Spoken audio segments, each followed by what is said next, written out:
Welcome, everybody. Thanks for joining us. I am in the middle of sharing a note that I sent to Venerable on the anniversary of taking refuge with her 14 years ago, just this past February. And I had a list put together of some of the things that she has taught me. So we're on number 6.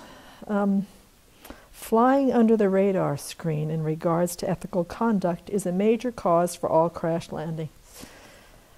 I had to kind of go back and say, well, okay, why did I use this analogy? I think before I met Venerable, the analogy that I'm using is that the radar screen is my own personal integrity, my own wisdom, my own wish to cultivate all of my good qualities, and the capacity to be able to know the difference on what in my life supports those things and what in my life doesn't.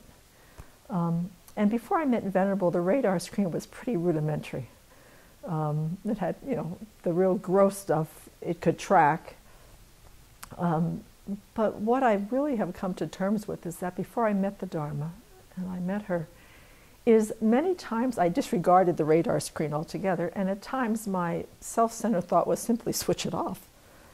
I was propelled by a very self-serving mind, huge preoccupation with getting what I wanted, how I wanted it, and if I didn't like what was there, I would do my best to get rid of it. And that the self-centered thought drove so much of my behavior. The 10 non-virtues were playing themselves out in all sorts of manifestations before I met the Dharma. Not that I was a really wild and mean and bad person, but I had a very sneaky way of getting what I wanted and keeping a very sort of pleasant facade on the outside. And so the radar screen wasn't really, the integrity got ignored a lot of the time. The consideration for others got really, don't bother. And so the crash landings ended up being a lot of incredible amount of frustration, disappointment, loneliness, isolation. And because I didn't have the tools on understanding why those things were happening, then of course I just picked myself up and tried to be a little bit more sneakier and a little bit more strategizing in my next efforts to get happiness and not suffer. And so my life had quite a bit of a roller coaster kind of experience for me. I was way, way, way high and way, way, way down and everything in between. And then I met Venerable. And for the first time in my life, I began to hear teachings on ethical conduct and how this state of mind, which is the state of mind wishing to abandon all actions of body and speech that harm other living beings. It was like I knew it in my mind, but I didn't know it the way in which Venerable presented it. And that it was the basis of all virtue, that it was the basis of peace of mind and of all of our good qualities.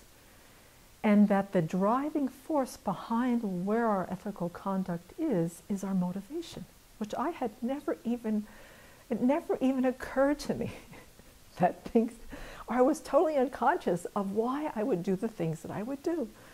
And so the first one of ethical conduct is refraining from harm. And it's figuring out, she was teaching on, well, you have to know before you do anything is why are you doing what you're doing and why are you saying what you're saying? And to really be clear about what your intention is when you step out into your life.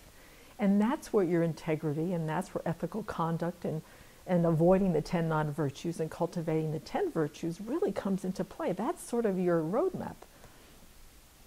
And I remember, and this is how far removed I was from knowing what my motivation was, is that there was a person who lived here at the Abbey first few years when it was just Venerable Tarp and I. And at first we hit it off really quite well, and then I started to discover aspects of her personality that I did not like, that were getting in the way of my happiness.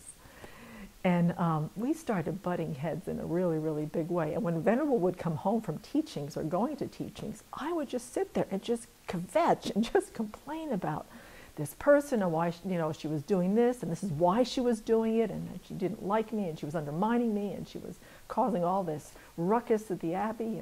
And Venerable looked at me and she said, how do you know what's motivating her? She says, you don't even know what's motivating you. So don't think that you can figure out why she's doing what she's doing.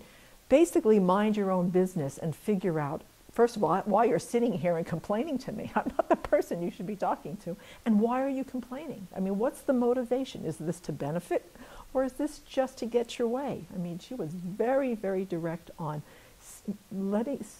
showing me for the first time that I have no idea what other people are doing, and I don't know why I'm doing what I'm doing.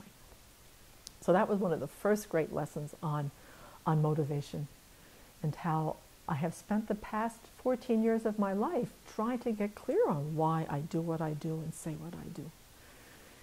And then as time went on, coming to the Abbey here and living under her guidance 24/7, I started to learn how to sort of utilize this radar screen, and to be able to realize that when things showed up on that screen, that it was for me to pay attention. And it usually came in the form of an uneasiness in my mind, an uncomfortability, a self-consciousness, a tightness.